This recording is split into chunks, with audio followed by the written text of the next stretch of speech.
Radio Massabielle, Parole d'évêque.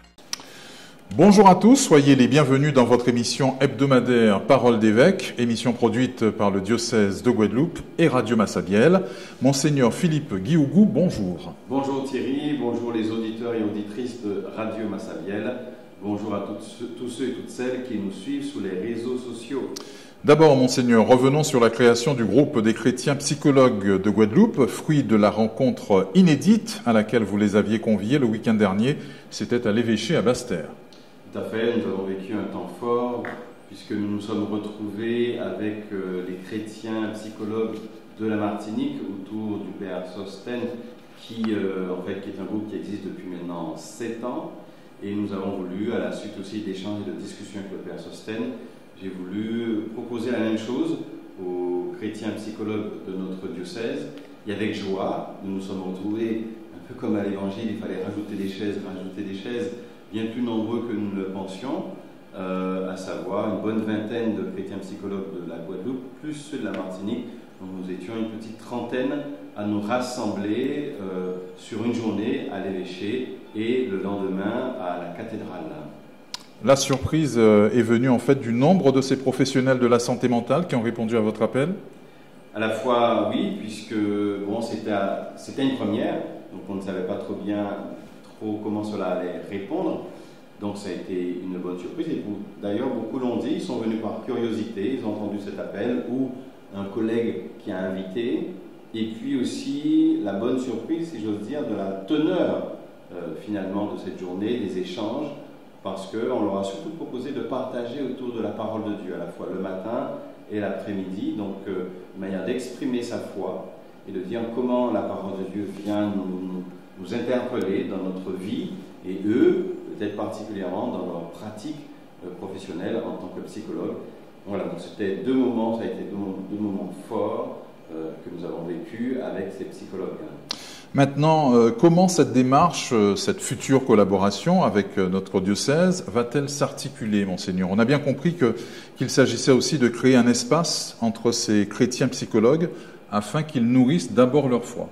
Voilà, l'idée c'est d'abord ça, c'est, on va dire, un groupe de partage, un groupe d'échange, comme il peut exister au sein du diocèse, parce qu'on est avec le rosaire, parce qu'on est en TKL, parce qu'on est dans une petite communauté en échange. Bien là, c'est un peu du même ordre, mais là, avec des hommes et des femmes qui sont d'une confession professionnelle identique, à savoir qui sont d'une profession professionnelle identique, à savoir les psychologues. Et donc, ils vont se retrouver pour dire, nous sommes chrétiens et on a envie de partager sur notre vie de foi à la lumière aussi de notre travail, à la lumière des choix éthiques, voire moraux que nous devons faire à certaines occasions dans notre travail. Et bien tout cela va d'abord constituer un groupe d'échange, un groupe de partage, un groupe de prière, pour qu'ils puissent mieux se connaître, consolider aussi cette petite unité, ce petit groupe, et voir comment ils grandissent ensemble. Et certainement, ce lieu, qui peut être vu comme un lieu de reprise pour eux, les aidera personnellement, mais les aidera aussi dans leur vie d'église, et les aidera peut-être, il faut espérer, aussi même dans leur pratique professionnelle. Les réactions sur nos réseaux sociaux parlent d'elles-mêmes. Beaucoup estiment que la Guadeloupe a un grand besoin de telles initiatives et que notre Église est dans son rôle, là aussi. Oui, elle est dans son rôle dans le sens où elle permet aux hommes et aux femmes d'être éclairés par la parole de Dieu. C'est ça en fait. Non, la parole de Dieu, l'Église, dans ce qu'elle propose, vient éclairer notre vie. L'éclairer dans ce sens où, comme dit Vatican II, rien de ce monde, rien de ce qui est humain n'échappe finalement avec l'Humanum Gentium, n'échappe à la réalité de l'Église. Et justement, elle est capable d'être, avec cette grande phrase, experte en humanité. Donc elle est capable aussi de déceler, détecter et d'accompagner toute réalité humaine, tout corps de métier. Et donc là, c'est spécifique de dire des chrétiens, psychologues, vont aussi se laisser éclairer par la parole de Dieu, entre eux aussi, voir comment l'Esprit de Dieu aide. On a par exemple pas mal partagé avec la dynamique que nous a lancée le pape François dans l'élan du synode sur la synodalité, avec l'invitation à partager sur se laisser guider par l'Esprit et un dialogue contemplatif pour dire comment l'Esprit Saint nous guide dans nos échanges. Donc nous avons vécu ça et c'est ce que j'espère qu'ils vont faire en créant ce groupe et avec cette dynamique. Et je lance déjà un appel pour tout chrétien psychologue qui serait intéressé par cela. Bien, on vous donnera clairement les informations pour que vous puissiez rejoindre ce groupe. D'un week-end à l'autre, ce samedi, c'est la paroisse de Lemoule, plus précisément l'église Saint-Jean-Baptiste du bourg de cette commune, qui accueille à son tour le samedi jubilaire, après Saint-Martin. Les pèlerins de tout le diocèse y sont attendus. Oui, en fait, nous sommes très heureux de cette dynamique qui a démarré finalement depuis février 2025, où nous avions commencé à l'hôpital pour lancer ces samedis jubilaires. Et je rappelle, toute l'année, il y a 9 lieux jubilaires où on peut y aller à des jours précis pour vivre un temps fort, en particulièrement dans ces sanctuaires. Mais nous avons mis en place des samedis jubilaires avec cette à peu près même trame, temps de rassemblement, temps d'échange, temps d'enseignement, une messe autour de l'évêque, une rencontre aussi avec les 18-40 que je fais, et puis temps de confession. Et donc, cette dynamique a pris à tel point que vraiment on a un peu ce qu'on appelle une sorte de pèlerinage intérieur, parce que vraiment il y a des fidèles qui ont découvert les paroisses. La cathédrale, un certain nombre ne connaissaient pas la cathédrale ou ne connaissaient pas le Carmel. Il y a des fidèles de la Guadeloupe qui sont allés à Saint-Martin, qui ont fait le déplacement, et à n'en pas douter, certainement certains vont découvrir peut-être la paroisse de Saint-Jean-Baptiste à Lemoule. Le programme de ce samedi jubilaire, vous l'avez dit, est le même que les précédents, avec, il faut le souligner, une très large place accordée au temps de confession. Beaucoup de fidèles se sont confessés durant cette année sainte. Oui, c'est ce qui ressort, ce que disent aussi les prêtres et ce que j'ai moi-même vu. L'année sainte, ne l'oublions pas, c'est une année qui nous invite à revenir à nous-mêmes, dans l'histoire, dans l'historique qui part de l'Ancien Testament, ce temps de Zacher où on va laisser la terre en friche pour qu'elle puisse se renouveler. Mais cette terre, que nous sommes cette bonne terre du Seigneur, eh bien, il y a besoin quelquefois de ralentir ou de revenir à nous-mêmes, de revenir à l'essentiel. Et une des manières de revenir à l'essentiel, c'est de revenir à Dieu et de dire au Seigneur d'une façon plus forte, nous voulons, cette année, ce temps de grâce, nous tourner encore plus vers toi. Et donc se donner les moyens. Et c'est ce que le diocèse a fait en donnant les moyens par ces temps jubilaires. Et donc ça passe aussi par ce temps de confession, peut-être encore plus fort, plus assidu, où on se rappelle qu'on est un enfant de Dieu, sa créature, et devant le Dieu miséricordieux. Je le dis souvent, s'il y a un nom, Dieu on ne peut pas vraiment le nommer puisqu'il est au-delà de tout mot, mais peut-être un nom qui caractérise Dieu, c'est le Dieu de la miséricorde, miséricordieux, qui peut être et qui est pris aux entrailles, parce que la miséricorde c'est les entrailles, et donc Dieu ne reste pas insensible. Donc pendant ce temps d'année sainte, beaucoup de personnes se tournent encore plus et en profondeur vers le Dieu de la miséricorde. Et vous célébrerez la messe donc au cœur de cette journée, de ce samedi jubilaire, ce sera à midi.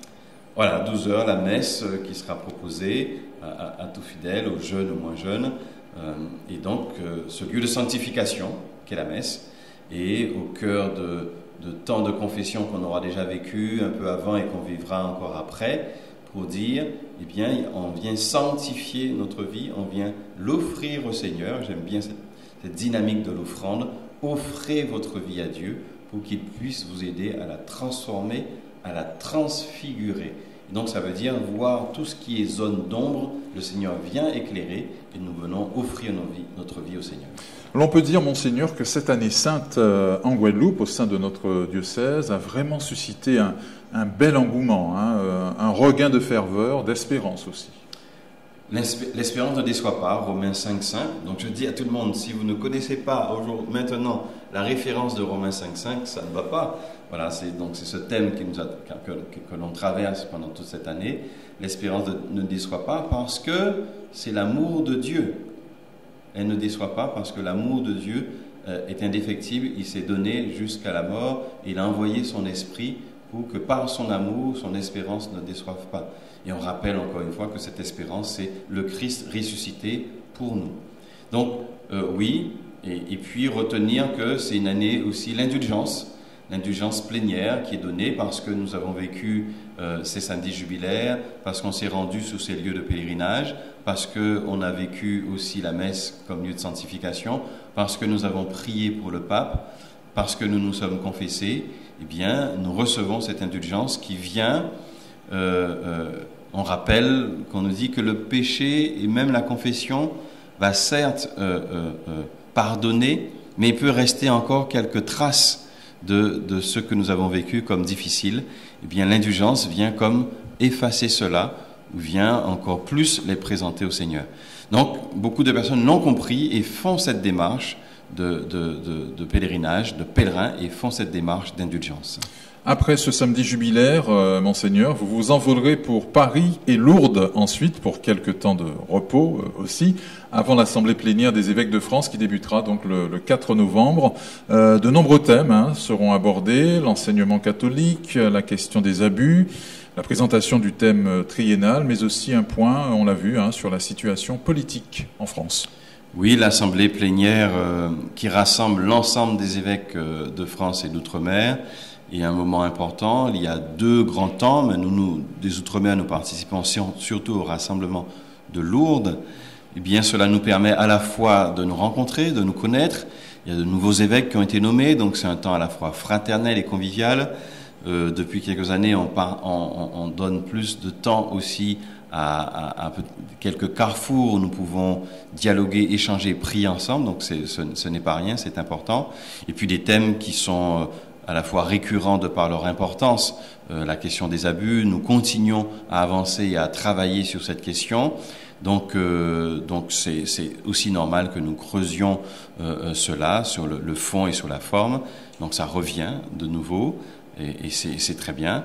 Et puis, oui, les grands thèmes triennales, donc nous allons aborder comment nous abordons les grandes lignes sur les 3 prochaines années. Et puis, la question, les questions de finances aussi reviennent aussi. Voilà, donc des thèmes qui... On a vu aussi la préparation des JMJ de 2027. Voilà, la préparation des JMJ qui vont bientôt arriver. Donc tout ce qui concerne l'Église de France à une échelle plus large est échangé. Et puis comme vous disiez, les questions de société, nous entrons dans une année d'élection, donc ce qui n'est pas rien. La France est dans une situation un peu difficile. On parlera beaucoup de la paix qui reviendra. Il y a un patriarche d'Europe, j'oublie le nom, mais qui viendra pour nous parler d'Europe de l'Est, pour nous dire la réalité aussi de la paix ou la recherche de la paix.